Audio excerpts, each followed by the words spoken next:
Bueno, íbamos falar principalmente de Stack Overflow, tal como dice o título da miña ponencia, pero para falar un pouco máis, porque a ponencia de Stack Overflow sería moi breve, vos contar un pouco, brevemente tamén, certas tarefas que fago no traballo, non?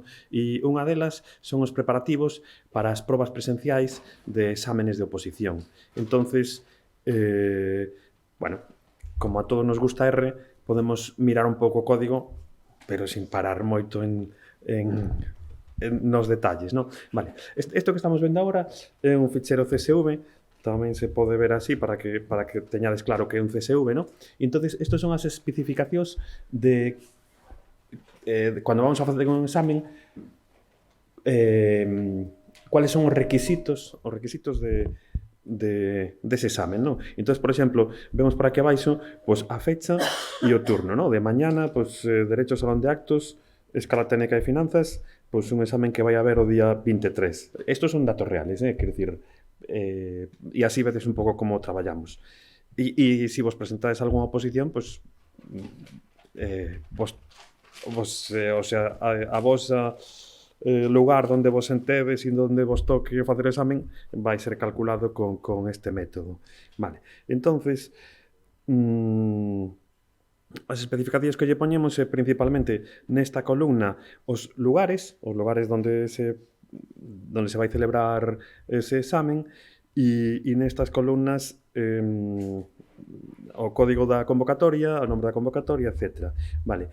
Tamén podemos especificar algúns parámetros, como en este caso o idioma, que isto significa que vamos a optimizar a impresión en papel dos exámenes para non imprimir moitos exámenes de máis. É dicir, cando temos 8.000 aspirantes, por exemplo, e cada examen son 40 follas de papel, e si sabemos a preferencia de idioma do aspirante, galego ou castelán, pois se só imprimimos ese idioma que el prefire, pois estamos aforrando decenas ou centenas de miles de follas. Entonces, podemos poner aquí tamén estas especificaciones.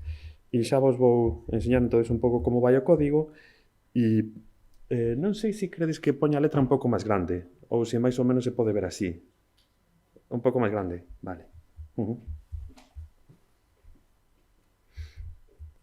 Vale, entonces o primeiro que vos podo contar é que utilizo un xestor de librerías, que se chama Pacman, que a verdad que yo recomendo a todo o mundo, porque non só fai a función de, cando poñedes library, de attach do paquete, senón que ademais se encarga de manter actualizado o paquete. É dicir, se utilizades Pacman para chamar a todas estas librerías, en vez de poñer library, pois o propio Pacman se conecta a CRAN ou se conecta, se é necesario, a GitHub para manter actualizado no equipo esa librería. Vale. Entón, bien, e tamén utilizo isto de Box Use, que isto sirve para que cando estades utilizando moitísimos paquetes, imagínate, pois máis de 10 ou tal, para poder chamar a funcións destas librerías que aparecen aquí, pero sin que a librería quede attached, é dicir, sin que quede, se esa librería ten funcións que se chaman igual, que teñen o mismo nombre que outras de outros paquetes, para que non entren en conflicto. Isto ocurre se tedes scripts que utilizan pues, decenas de librerías. Vale.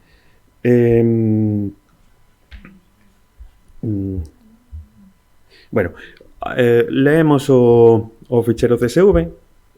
Bueno, casi podemos algunha cousiña igual executala neste momento. Dou aquí a executar e así vemos así, un pouco como se executa. Vale, bueno, na parte dereita, como están letras tan grandes, pues vese así moi breve, ¿no? Vale, entonces, unha das seguintes cousas que facemos é ler un ficheiro de especificacións das sedes, donde nese ficheiro, e incluso aquí un pouco máis abaixo, temos os aforos.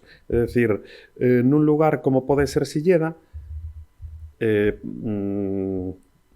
os pabellóns son bastante grandes e o que facemos é subdividilo en certas zonas para paralelizar a entrada dos aspirantes. É dicir, se teñen que entrar 2.000, 3.000 aspirantes, pois non fan unha única cola, sino que poden facer, por exemplo, 23 ou 24 colas, cada un entrando nunha destas zonas.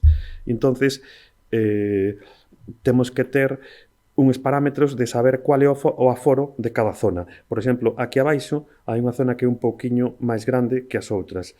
E esta distribución pode cambiar de un día a outro, ¿no? Según nos faga falta. Entonces, esta parametrización de tamaños das zonas, pois poñémola en R aquí, bueno, en os valores numéricos, ¿no? Vale. E despois, se necesitamos que algún día en concreto, bueno, porque estos valores de aquí son os habituales e para certos casos podemos intentar apretar un pouco máis, nalgún caso concreto, entonces modificamos o aforo e sería modificar o aforo pois solo para un día. O sea, pois aquí sería para o día 23 de octubre, ¿no? Pois en turno de mañana o aforo do Salón de Actos da Facultade de Dereito pois vai ser 90 aspirantes. Vale. Bien.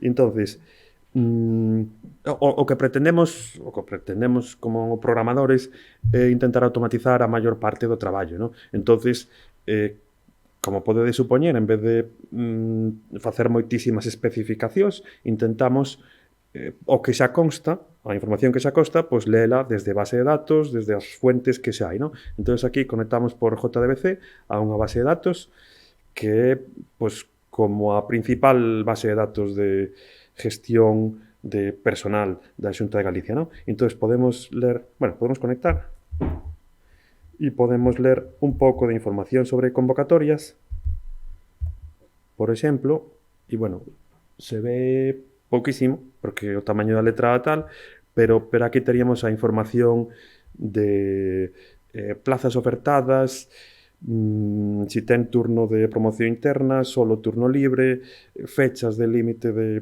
presentación de instancias, etc. O sea, todo eso o almacenamos en base de datos relacional. Vale.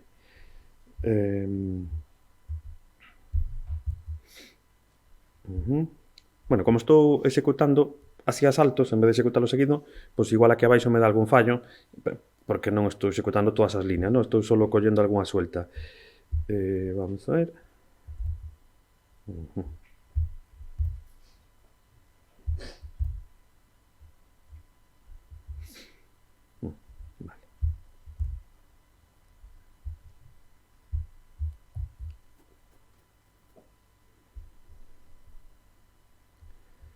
Vale.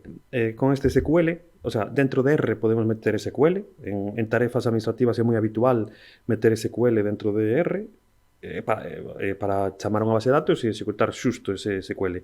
E o SQL non ten por que estar xa totalmente prefixado, sino que para construir ese texto SQL podemos utilizar a librería Glue, non sei se vos sona esta librería, que esta sirve para que si tes unha consulta SQL, pois imagínate como neste caso que son así 10 líneas, ¿no? Pero quereslle cambiar certos parámetros, por exemplo, aquí, pois nalgúns casos que o ano sea unha cousa, que o ano sea outra cousa, pois utilizase a librería Glue. O sea, podes utilizar a librería Glue, tamén se pode facer con paste, o sea, utilizando paste, pero realmente é máis limpio, máis lexible utilizar a librería Glue. Entonces aquí nestas líneas estamos descargando a información de todos os aspirantes desa convocatoria. Vale. Aquí nos ocurre, en concreto neste tema, que estamos nun momento de cambio entre un sistema de inscripción de instancias en procesos selectivos e hai un sistema antigo e outro sistema que é o que estamos empezando a usar desde hai moi pouco tempo, desde hai 2 meses. E entonces, para facer estes preparativos, pois desde R temos que conectar a varias bases de datos, é dicir, a varios sistemas, ¿no? Dependendo se a convocatoria é máis reciente, se as instancias se presentaron nos 2 últimos meses ou se foi pois, o ano pasado ou ese tipo de cousas, ¿no? Entón, aquí, vale, pois conectamos a outro sistema que é o antigo de instancias. O sea, instancias son solicitudes de inscripción no proceso selectivo. Vale.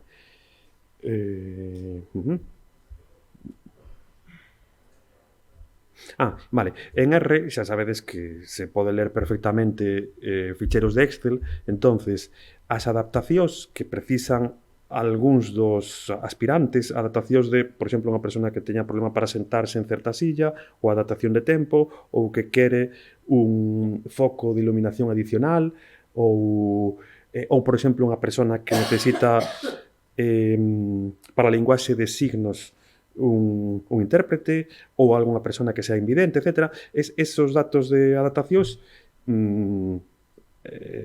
inicialmente o aspirante pon o dato de adaptación na instancia, pero despois hai que facer un procesamento para validar que se vai a conceder nesos casos, non? Entonces, para ese tema, leemos os ficheiros en Excel. Entonces, aquí, con DirExist, o que facemos é mirar si neste directorio existe algún ficheiro que cumpla estes requisitos, non? Algún de vos saberedes o que é un patrón regular, reguesp. Entón, isto sirve para que se hai algún ficheiro que se chama adaptaciones algo máis, extensión Excel, pois dentro da carpeta originales, pois que colle ese ficheiro e entonces pois xa fai aquí o de telo en conta, non?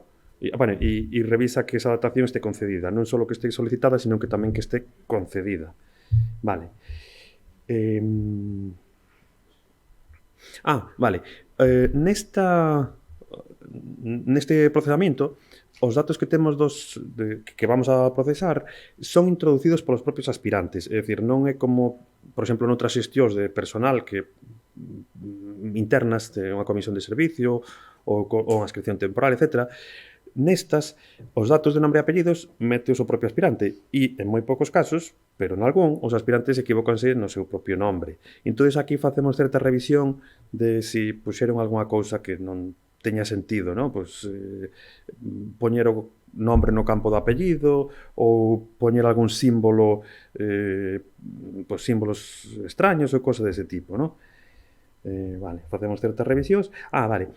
Aquí, para facer as comparativas de similitud, o sea, se queremos comparar similitud entre dúas cadenas de texto, para que non nos salgan diferencias que son irrelevantes, o que facemos neste caso é primeiro pasalas a mayúscula e despois facer unha transformación a alfabeto latín ASCII. E esta transformación sirve para quitar os acentos e para transformar algunhas letras, como por exemplo a ñ en n, a cedilla en c, e así certas transformacións que despois de transformar esos textos utilizamos outra librería de similitud de cadenas que nos dá esta de aquí, StringSim, do paquete stringdist.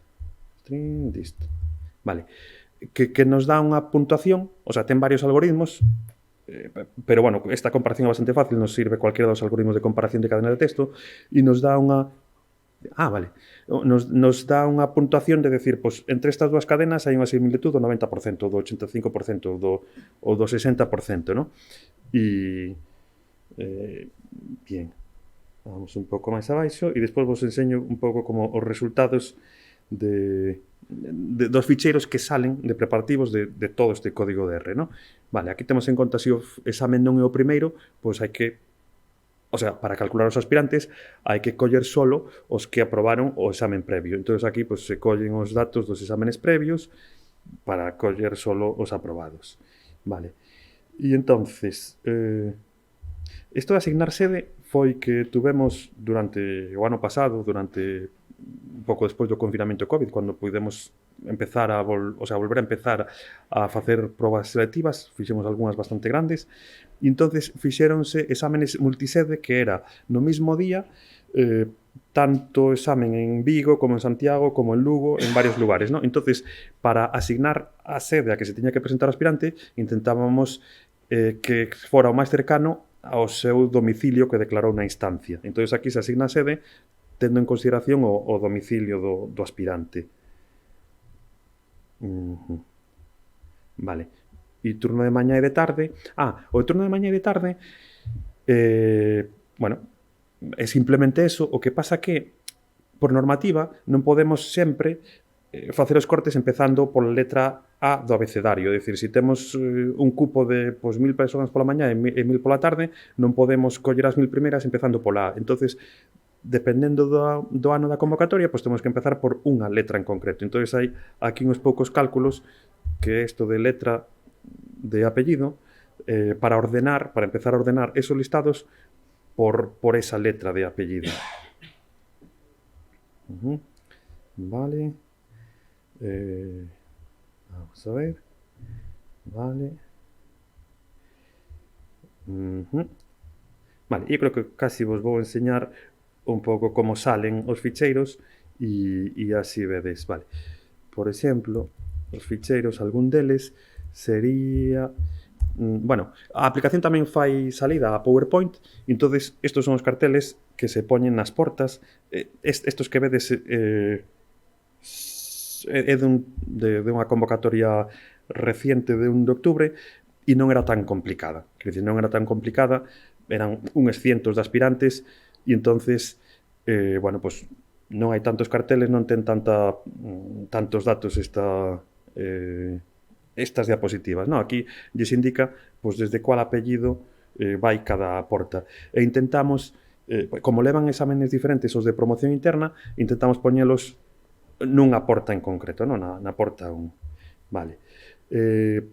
O ScriptR nos genera tamén os listados que van a salir para publicar na propia web, para que os aspirantes sepan donde lles vai tocar, vale? Entonces, sale o ficheiro Excel donde dice, pues eso, aspirantes convocados ao primer examen, os NIF aquí salen con asteriscos para, bueno, por tema de protección de datos, vale? Si é da porta 1 e hai, pues eso, si é da porta 2 por aquí, vale? E esos ficheiros publicanse na web, vale? Tamén nos saca un cuadro de resumen que isto para os organizadores é bastante útil, ¿no? Entonces aquí temos os de promoción con adaptacións, promoción interna, libre discapacidade con adaptación, libre e tal. E un recuento para o reparto dos exámenes, porque, claro, como non se lle reparten as dúas versións de examen a cada aspirante, pois hai que colocalos en certas zonas para que se sepa que xusto nesas zonas se entregan os exámenes en castelán ou se entregan os exámenes en galego. E despois, nos propios controles de puerta, sale este ficheiro que tamén está feito con R, que ten uns códigos de barra para que en cuanto o aspirante entra, pois xa moi pouco despois xa temos procesado, cargado na base de datos a súa asistencia e xa no mesmo momento que sale xa pode descargar un certificado de asistencia. E non vos vou contar entonces nada desta Cobreflow. E se queredes algunha cuestión, calquer dúbida que queráis preguntarme, pues respondo. Sí, vale. Sí.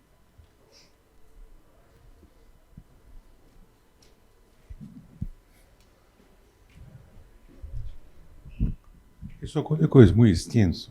¿Por qué no tienes funciones? Entonces, facilitaba la gestión del código. Sí, realmente en el código que tengo hay muy pocas funciones, hay muy pocas, o sea, es el código todo seguido, hay muy pocas, porque